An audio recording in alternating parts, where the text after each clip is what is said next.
Hello दोस्तों, कैसे हैं आप सभी। आज का जो हमारा टॉपिक होने वाला है वो हम बात करने वाले हैं और टू की। हाँ, OUGHT और टू। जब हम इस वर्ड की बात करते हैं, जब हम इस चीज को बोलने में लाते हैं, इंग्लिश लैंग्वेज में लाते हैं, तो होता क्या है कि ये भी वर्ड हमारा चाहिए के सेंस में ही यूज होता है। आपने शुड का भी चाहिए में पढ़ा होगा, मस्ट का भी चाहिए में पढ़ा होगा।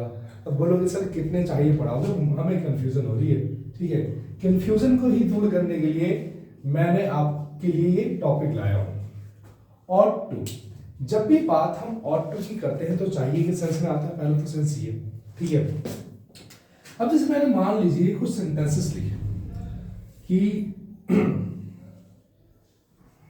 You ought to come in the class on time। एक और लिखता हूं मैं, a teacher ought to teach every students।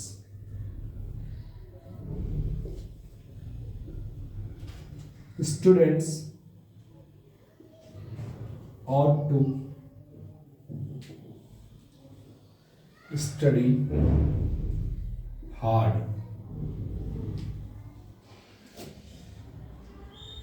Virat Kohli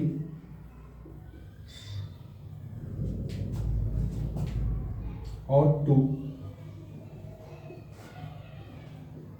hit at least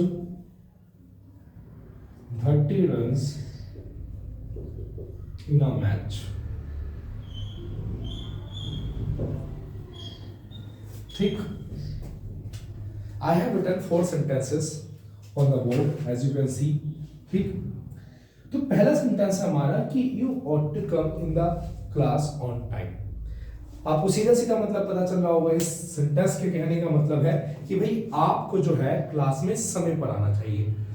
आप कंफ्यूज हो रहे होंगे, सोचेंगे कि ये सेंटेंस तो हमने शुड में भी पढ़ा था, मस्ट में भी पढ़ा था। You should come on the time, you should come on the time, you must come on the time. तो इसमें क्या अनोखा है, देखिए जब हम बात ऑट टू की करते हैं ना, तो ऑट टू क्या होता है, टू रिमाइंड समवंस ड्यूटी और रिस्पॉन्सिबिलिटीज।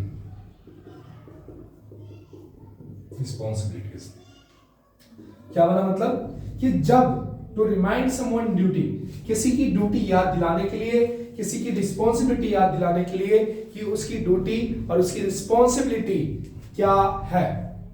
ठीक है, जैसे कि आप पहला सेंटेंस में देख सकते हो कि you ought to come in the class on time.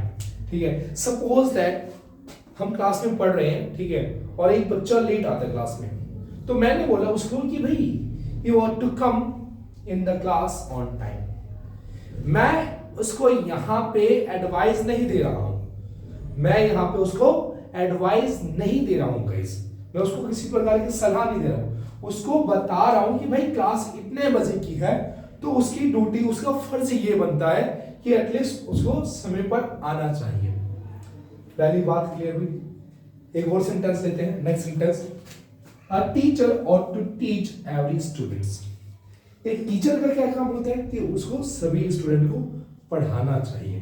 ठीक है, सपोज दैट एक टीचर है, भेदभाव कर रहा है, ठीक है, एक लाइक सपोज दैट एक निचली वर्ग का कोई स्टूडेंट्स आता है, ठीक है, निचले वर्ग का कोई स्टूडेंट आता है और लाइक उसको पढ़ाने के लिए मना कर रहा है, तो एक स्टूडेंट बोलता है कि sir you ought to teach every student, आपको सभी स्टूडेंट को पढ़ाना चाहिए। वो सलाह नहीं दे रहा है यहाँ पे, ठीक है, वो ड्यूटी याद दिला रहा है कि टीचर का काम क्या होता है कि सभी को पढ़ाना, तो सभी को पढ़ाना चाहिए। Next, students ought to study hard. बच्चों का काम क्या होता है, स्टूडेंट का काम क्या होता है, ठीक है, पढ़ना, तो उसको हम क्या किस चीज याद दिला रहे हैं, भाई पढ़ना चाहिए। पढ़ना क्या चाहिए, हार्ड पढ़ना चाहिए, मेहनत से पढ़ना चाहिए। ठीक है, इस सेंस में। Next, Virat Kohli ought to hit at least 30 runs in a match. अब आप मान लीजिए कि अगर आप बोलें कि भाई विराट कोहली को कम से कम 30 रन तो मारने चाहिए, आप सजेशन थोड़ी दे दो उसको, ठीक है, कि विराट कोहली को क्रिकेट खेलना चाहिए, अच्छे से क्रिकेट खेलना उसको आता है, ठीक है, हम उसको सजेशन नहीं दे सकते because he knows very well how to play cricket. हम उसको जो है हम उसकी ड्यूटी को रिमाइंड करा रहे हैं, at least you are to hit 30 runs in a match, in a single match, कि आपको कम से कम 30 रन मारने का फर्ज तो बनना चाहिए, ठीक है, इतनी रिस्पॉन्सिबिलिटी तो लो कि 30 रन मार सको। तो इस सेंस में हम जो है ought to का इस्तेमाल करते हैं। अगर आप नेगेटिव में बनाते हैं तो you ought not to आ जाता है, ठीक है, you ought not to आ जाता है, ज्यादा यूज होता नहीं है, लेकिन फिर भी मैं एक बात सेंटेंस के लिए बताते हूँ, जैसे you ought not to come in the class on time, ठीक है, इसकी जगह हम ले लेते हैं जब लेट, ठीक है, नोट से हमने कनेक्ट कर दिया लेट। जैसे कि अगर मैंने बोला कि भाई आपको क्लास में जो है लेट नहीं आना चाहिए, ड्यूटी बताई जा रही है कि भाई ये काम आपकी ड्यूटी को शोभा नहीं देता कि आप लेट हो, ठीक है, इस सेंस में ये अगर अ टीचर और not to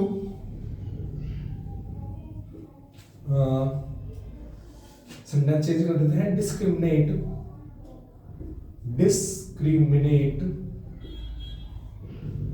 with students. Teacher को जो है उसकी ड्यूटी क्या है, टीचर की ड्यूटी यह है कि उसको बच्चों के साथ भेदभाव नहीं करने चाहिए, उसको बच्चों के साथ भेदभाव नहीं करना चाहिए, दैट्स द गुड थिंग।